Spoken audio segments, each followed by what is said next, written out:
प्रारब्ध बुरा है या भला है तो किसी का आशीर्वाद काम कर सकता है? नहीं। सुनो भरत भावी प्रबल, बिलख कहो मुनिनाथ, हानि लाभ जीवन मरण जस अपजस विधिहार। ये केवल व्यवहार की बात है। चिरंजीवी रहो, मरेगा वो, चिरंजीवी तो नहीं रहेगा। तो खुश रहो, जलेगा वो। भजन नहीं कर रहा है, सतमार्ग में नहीं चल रहा है, भगवान के आश्रित नहीं, वो खुश रहेगा, वो जलेगा। बोले और सब कुशल मंगल? बोले बहुत कुशल मंगल। वो गोस्वामी जी कह रहे तब लगी कुशल न जीव कौं, सपने हो मन विश्राम। कुशल कैसे हो सकता है? स्वप्न में मन को विश्राम कैसे प्राप्त हो सकता है? जब लग भजतन राम को शोक धाम तक। और बिना मंगल भवन भगवान का भजन के मंगल हो सकता है? तो कुशल मंगल कब? जब भगवान का भजन हो रहा है तब। नहीं तो केवल व्यवहारिक बातें हैं। कुशल मंगल पूछना या खुश रहना या चिरंजीवी रहो, ये सब आशीर्वाद केवल व्यवहार के हैं, ये काम नहीं करेंगे। तो बहुत पुस्तकें पढ़ने से, बड़ी बड़ी बातें बनाने से या बड़ी बड़ी बातें सुनने से काम नहीं चलेगा। काम चलेगा मन को प्रभु में लगाने से। मन को प्रभु में कितना लगाते हो, खास बात यह है। भगवान के स्मरण चिंतन और गुणगान में जिसका सारा समय व्यतीत होता है वही उत्तम साधक है। भगवान के चिंतन स्मरण और गुणगान में जिसका समय व्यतीत होता है, सारा समय, कभी भगवत चिंतन कर रहा है, कभी नाम कीर्तन कर रहा है, कभी भगवान की चर्चा सुन रहा है, कभी भगवान की चर्चा कर, सारा समय इसी में जाता है, धन्य है उसका जीवन, उत्तम जीवन है। जिस पर भगवान के सिवा और किसी पुरुष स्त्री, किसी परिस्थिति घटना का कोई प्रभाव नहीं है, जो हर समय एकमात्र अपने भगवान के चिंतन में, उनकी शरण में रहता है, वो बहुत उत्तम साधक है। न किसी स्त्री का चिंतन है, न किसी पुरुष का, क्योंकि प्रभाव ही नहीं किसी का, न किसी परिस्थिति का चिंतन है, न किसी घटना का चिंतन है, हर समय भगवान के चिंतन में है, वही महापुरुष है। तुम चेष्टा करो, सारे प्रभावों से छूटकर एकमात्र भगवान का चिंतन हो, चेष्टा करो। तुम्हारा परिचय केवल भगवान से होना चाहिए।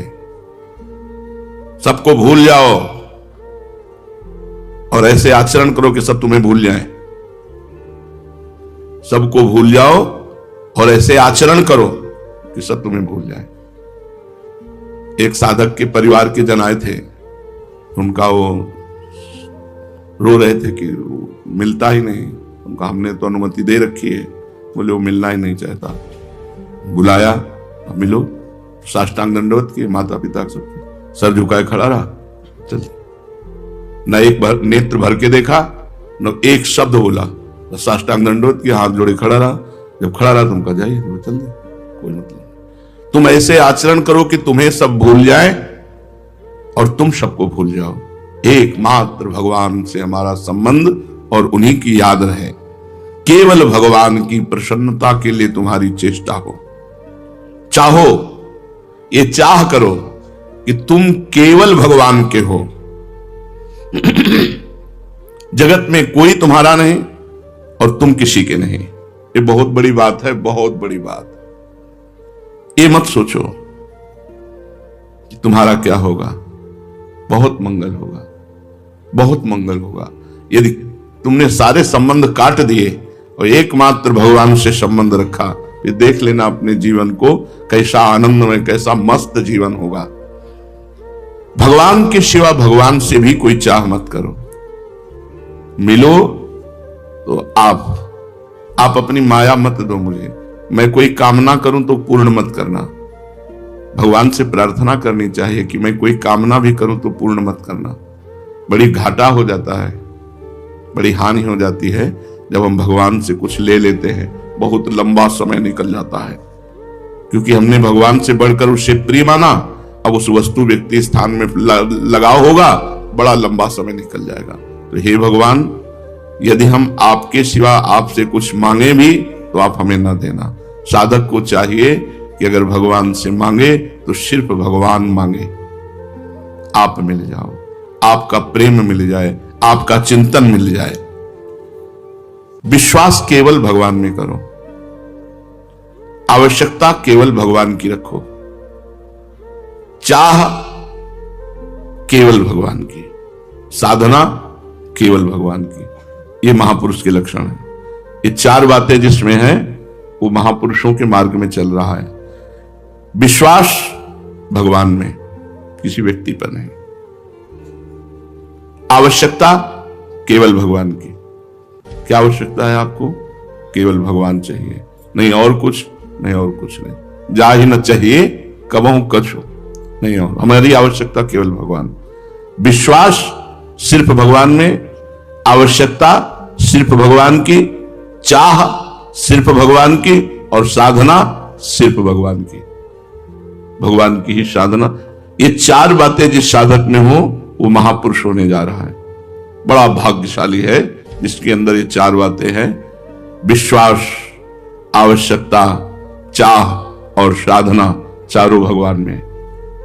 भगवान के सिवा और कोई साधन नहीं, भगवान के सिवा और कोई चाह नहीं, भगवान के सिवा और कोई आवश्यकता नहीं, भगवान के सिवा और किसी में विश्वास नहीं।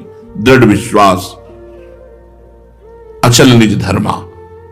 अपने साधन पर अचल और भगवान में दृढ़ विश्वास और चाह और आवश्यकता भगवान की, वो महापुरुष हो गए।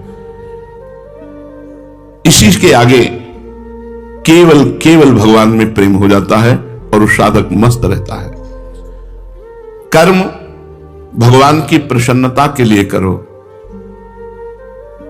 पर भगवान की प्रसन्नता के लिए कर्म करने वाला साधक ये नहीं चाहता कि मेरे कार्य को लोग सराहें, मेरी बड़ाई करें, मेरा सम्मान हो, मेरी जीवनी लिखी जाए, मेरा स्मारक बने।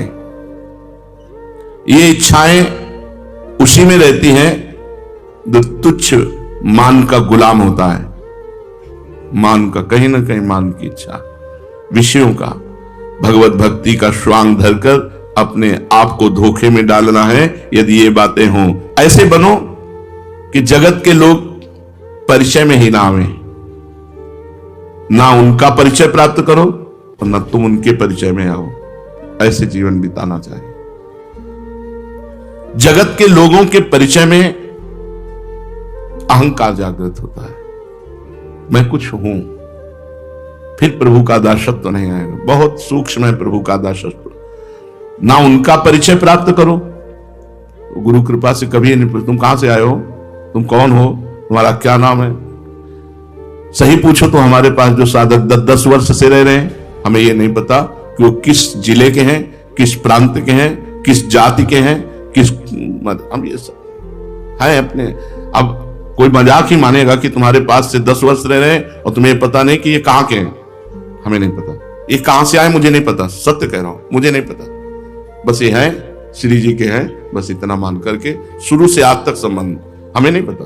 और सब पुराने लोग हैं, हमें नहीं पता, हमने कभी पूछा ही नहीं तुम किस गांव के हो, तुम किस प्रांत के हो, किस, ये सब परिचय ये नहीं, हमें नहीं पता। लोग आश्चर्य मानेंगे कि 10 साल तुम्हारी सेवा में रह रहे हो, तुम जानते नहीं किस गांव का। नहीं जानते भाई, हमने पूछे नहीं कभी, आज तक नहीं पूछा, किसी से नहीं पूछा। जो शिष्य बनते कभी नहीं पूछा कहां के हो तुम, कौन सी जाति के हो, क्या, ये सब पूछ रहे हैं। भाई इतना पूछा है, तुम्हें घर परिवार से प्रेम है? नहीं, चलो बनो बाबा जी, चलो तो भगवान के मार्ग में चलो, बस इतना परिचय है। किसी का परिचय मत जानो। ऐसी चेष्टा करो कि तुम सबको भूल जाओ और तुम्हें सब भूल जाए, केवल प्रभु याद रहे। तो भगवान की कृपा से 20 वर्ष परिवार वालों को यह भी पता नहीं राम जिंदा है कि मरे गए, गंगा किनारे जब जीवन व्यतीत हो। ऐसी चेष्टा करो जिससे तुम्हें सब भूल जाए और तुम उनको भूल जाओ। केवल प्रभु और तुम्हारा, बस यही परस्पर संबंध रहे। चुपचाप रहो, प्रभु की सेवा करो और प्रभु को स्वीकार करो। साधक हर समय नाम जप ऐसे करता है जैसे गरीब आदमी धन इकट्ठा कर रहा है। आज इतना माल इकट्ठा हुआ, राधा राधा राधा, आज इतना हुआ, आज इतना, अधिक से अधिक नाम जप। जो दूसरों के दिखाने के लिए साधन भजन सेवा करता है, उसमें सच्चाई भगवती गुण नहीं आते, जीवन व्यतीत हो जाता है। आरती पूजा नाच गाना जो भी भगवान के लिए करते हैं हम, वो सिर्फ भगवान के लिए करते हैं। दिखावा नहीं होना चाहिए, दिखावे के लिए भक्ति नहीं होनी चाहिए, नहीं तो आप में भागवतिक सद्गुण नहीं आएंगे, आप में क्षमता नहीं आएगी विकारों के वार को सहने की। अगर सच्चाई से भजन करोगे तो ठीक है और आज्ञा का पालन करोगे तो ठीक है। आज्ञा पालन, गुरु की आज्ञा है कि इधर नहीं देखना तो फिर नहीं देखना, ये नहीं करना तो फिर नहीं करना। जो दूसरों के दिखाने के लिए सेवा करता है, दूसरों के दिखाने के लिए माला चलाता है, दूसरों के दिखाने के लिए भक्ति का स्वांग करता है, उसमें भागवतिक सद्गुण नहीं आते, उसमें विकारों की सहने की क्षमता नहीं होती। देखो, जगत को सुधारने की ठेकेदारी भगवान ने तुमको नहीं दी है, इसलिए चुपचाप अपने साधन में लगे रहो। ये जगत प्रभुमय है, सुधारना नहीं है, प्रभुमय है। भगवान की लीला भगवान के सामने भी हुई है, राक्षसी लीला, राजसिक लीला, तामसिक जो राक्षसी असुर भाव, और सात्विक लीला, तीनों गुण चलते ही रहे, ना कभी सुधरा है ना कभी सुधरेगा, कभी नहीं सुधरा। क्यों? क्योंकि भगवान ही स्वयं तीन गुणों का पर्दा डालकर खेल रहे हैं और ये खेल चलता रहेगा। जैसे भगवान श्री राम ने जब दंडकारण्य के ऋषियों से पूछा कि हड्डियां किसकी हैं, तो उनका जान करके अनजान की तरह पूछते हो स्वामी, ये तो ऋषियों की, ब्रह्म ऋषियों की हड्डियां हैं जिनको राक्षसों ने खा खा करके डाल दिया। तो भुज उठाए प्रणकीन निश्चरहीन मही करो, मैं भुजा उठाकर संकल्प करता हूं कि राक्षसों से हीन कर दूंगा भूमि को। नहीं, क्यों? क्योंकि उनकी लीला है, तमोगुणी लीला है। भगवान का अवतार हुआ कृष्णचंद्र जी का, अधर्मी पुरुषों को नहीं रहने दूंगा, मैं दुष्टों का विनाश कर दूंगा। लेकिन क्या विनाश हुआ? क्या नहीं हुआ। नहीं तो दुष्ट रहे नहीं जाते पृथ्वी में। क्यों? ये लीला भी तो उन्हीं की है, ये उन्हीं की लीला है। तो तुम ठेकेदारी छोड़ दो कि संसार को सुधार दोगे। रामकृष्ण के अवतार में भी ये पूरा नहीं सुधरा संसार, हम लोग भी तो रहे होंगे, अविनाशी जीव हैं तो कहीं ना कहीं रहे होंगे, भले छिपकली बने हो लेकिन रहे तो होंगे। तो हमारा कल्याण तो नहीं हुआ ना, हमारी दुष्टता तो नहीं गई ना। भजन, जगत को सुधारने की ठेकेदारी छोड़ दो, ये भगवान ने तुमको नहीं दी है। जगत प्रभुमय है, तुम केवल अपने आप को सुधारो, अपने आप को। तुम प्रभु के चरणों पर न्यौछावर हो जाओ और चुपचाप पड़े रहो, दीन की तरह उद्धार हो जाएगा। पड़े रहो दरबार में, कभी न कभी दीनानाथ की भनक पड़ेगी कान में। ये दास पड़ा है 20 साल से, जागृत कर देंगे हृदय में ज्ञान विज्ञान भक्ति। पर पड़े नहीं रहते लोग ना, हरकत करते रहते हैं, पड़े कहां रहते हैं। पड़े रहो तो बढ़िया बात है, 24 घंटे पड़े रहो तो तुम्हारे मुंह के सामने भोजन रखा जाएगा। पड़े रहो, नाम जप करते हुए पड़े रहो। 20 साल से 16 में एक संत थे, 4 पाई से नहीं उठे, 20 साल। हम दर्शन करने गए, प्रमाणित, जिन परमहंस के साथ गए थे बहुत तार्किक प्रवृत्ति के थे। तो उनका यदि जल पिएंगे तो लघुशंका होगी, यदि भोजन पाएंगे तो सोच होगा, और अगर लघुशंका सोच बिस्तर में नहीं है तो कहीं जाते हैं, और अगर जाते नहीं है तो ऐसा हो कैसे सकता है। मैं भी योगी हूं, योग कितना अन्न पचा सकता है, लेकिन अल्प मात्रा में मल का तो त्याग होगा ही। मैं चलूंगा देखने। हम कहा महाराज जी फिर हमारी भी इच्छा जागृत हो रही। बोले चलो। पैदल गए थे हम लोग, वो जो ही वो गए और हम सामने ही थे, तो आंख नहीं खोलते थे, पर एकदम ऐसे थोड़ा उठे और ऐसे बड़ी बड़ी आंख ऐसे खोली। जो परमहंस जी थे मानो सारे उत्तर उनको मिल गए। काफी देर बैठे रहे, चरण सहलाते रहे उनके, और इसके बाद निकले। गजब की निष्ठा, गजब का तेज, गजब का योग आज तक हमने नहीं देखा। और वहां जितने लोग थे, रात दिन भीड़ लगी रहती थी, और रोज सुबह उनकी पादुका में बालू मिलती थी, जिससे प्रमाण होता था गंगा स्नान करके आए। सिद्ध महापुरुष 20 साल से 4 पाई से नहीं उठे थे। ये नहीं कि रात्रि में कोई नहीं रहता, ऐसे भीड़ लगी रहती, जैसे देवी देवताओं का पूजन होता ना, ऐसे रात दिन उनका पूजन चलता रहा, और 20 साल से पड़े थे। अद्भुत संतों की महिमा।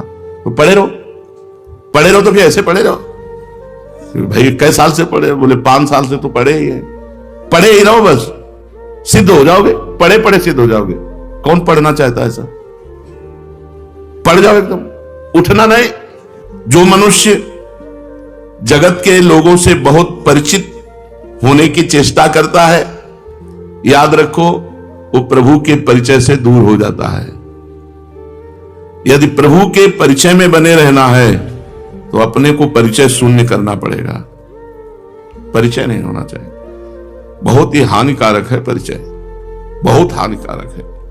वो तो गुरु भगवान की कृपा से हो तो अहम जागृत हो, नहीं जागृत हो जाता है, अहम जागृत हो जाता है। जो सोया हुआ अहंकार साधना के द्वारा जिसे रौंदा गया, वो पुनः जागृत हो जाता है। देवर्षि नारद जैसे महापुरुष में जागृत हो गया। जब काम विजय कर हो गई तो उनको लगा मैं काम विजयी हूं। बड़ा सूक्ष्म अहंकार होता है। यदि प्रभु के संग को नहीं छोड़ना चाहते हो तो अपना परिचय न बनने पावे ऐसे रहो। सच्ची बात है, परिचय न बनने पावे ऐसे रहो। जितना ही जगत में अधिक परिचय होगा उतना ही प्रभु के परिचय से हट जाओगे। यदि अहम जागृत हो गया तो नष्ट हो जाएगा साधक। तो वो प्रभु की तरफ जो आकर्षण है वो हट करके जनता की तरफ हो जाएगा और जीवन का जो लक्ष्य है वो बदल जाएगा। जो मनुष्य भोगों के त्याग और भगवत प्रेम का बाना पहनकर लोगों को अपना प्रभाव दिखाता है, परिचय देता है, परिचय बनाता है, तो वो उस भ्रष्ट स्त्री के समान है जो अपने पति को छोड़कर अन्य पुरुषों से परिचय बनाती है, अन्य पुरुषों का संग करती है। इसलिए साधक गुप्त रहे, शांत रहे। ये प्रधानता ना आने पावे कि आप कुछ हो। अगर कुछ हो तो मधुमक्खी की तरह जनता लग जाएगी, फिर भगवान से चित्त हट करके इनकी तरफ लग जाएगा। तुम पर भगवान की कृपा नित्य निरंतर बरस रही है। भगवान की कृपा चारों तरफ से तुम्हें घेरे है। ऐसा कोई क्षण नहीं जिस समय तुम भगवान की कृपा से वंचित रहते हो। तुम उनकी प्यारी से प्यारी वस्तु हो, ममैवांशो। तुम पर वे कृपा करते हैं। पल पल में तुम्हें याद करके वो स्नेह से युक्त हो जाते हैं। सचमुच विश्वास करो, जब से तुम अलग हुए वो आपके पीछे पीछे चल रहे हैं। अविज्ञात सखा, कभी लौटकर मेरी तरफ देखे। एक क्षण के लिए भी उन्होंने कभी तुमको छोड़ा नहीं आज तक, लेकिन तुम उनकी तरफ न देखकर संसार की तरफ देख रहे हो। इसलिए ये नहीं जान पा रहे कि मेरा कोई दोस्त अनंत जन्मों से मेरे पीछे पड़ा हुआ है, मेरे पीछे लगा हुआ है। कल्याण में कर कमल निरंतर तुम्हारे पीछे ऐसे कि कहीं गिर न जाओ। निरंतर तुम उनका शीतल कर स्पर्श प्राप्त कर रहे हो, लेकिन पीठ से तुम मुख की हो संसार की तरफ। इसलिए तुम्हें यह समझ में नहीं आ रहा कि भगवान की इतनी कृपा हमारे ऊपर है। तुम पूछोगे कि निरंतर उनका शीतल कर कमल जब हमारे पीछे है तो फिर हमें जलन क्यों हो रही? ये रात दिन हृदय शोक और विषाद में क्यों निमग्न हो रहा है? मैं जल रहा हूं क्यों?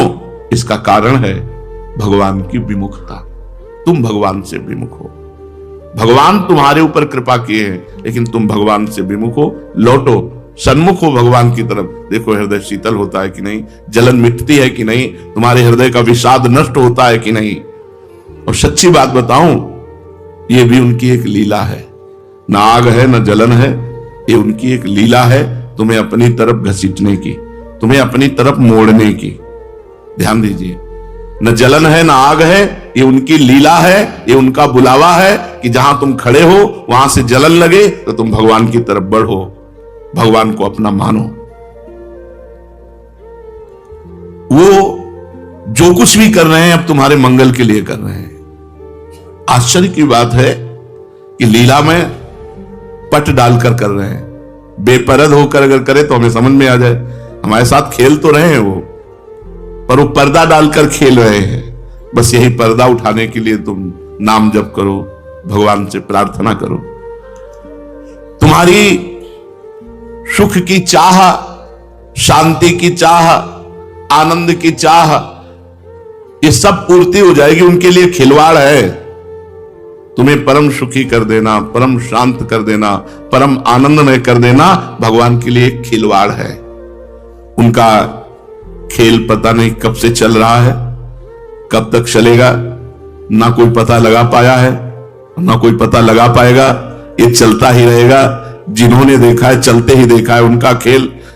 हां, अब खेल का रूप बदलना चाहिए। अब मायामय खेल नहीं, अब चिदानंद खेल मुझे देखना है।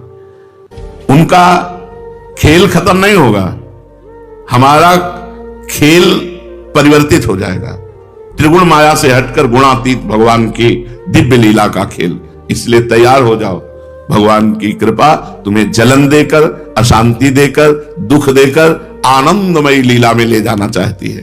ये जो सृष्टि दिख रही है, इसका सृजन, इसका संहार, इसका पालन उनके द्वारा हो रहा है। शांति और अशांति की लहरें आनंद समुद्र में उठ रही है। ये सब भगवान का लीला स्वरूप है। कभी भयानक, कभी सौम्य, कभी रात, कभी दिन, कभी दुख, कभी सुख। यहां कुछ सत्य नहीं है। त्रिगुणमयी माया की लीला है ना, यहां कुछ सत्य नहीं। उमा कहूं मैं अनुभव अपना, सत हरि भजन जगत सब सपना। सावधानी यही है कि इस झूठे जगत में सत्य कमाई कर लो, परोपकार कर लो, खूब नाम जप कर लो, भगवान का नाम कीर्तन करके नाचो गाओ, ये सत कमाई कर लो। जो होता है होने दो, किसी को भी मत रोको। तुम्हें अधिकार भगवान ने नहीं दिया, तुम तो बस अपने मन को रोको। ये खास बात है। यहां सब दूसरे को अच्छा बनाना चाहते हैं, अपने नहीं, अपने मन को नहीं। यहां दूसरे को, किसी को आप बैठा दो, आप किसी से पूछिए परमार्थ का क्या स्वरूप है, भगवान की कैसे। ऐसा निरूपण करेगा कि पूछो मत, निरूपण करेगा, पक्का निरूपण कर देगा। अपने मन को कभी नहीं समझाया।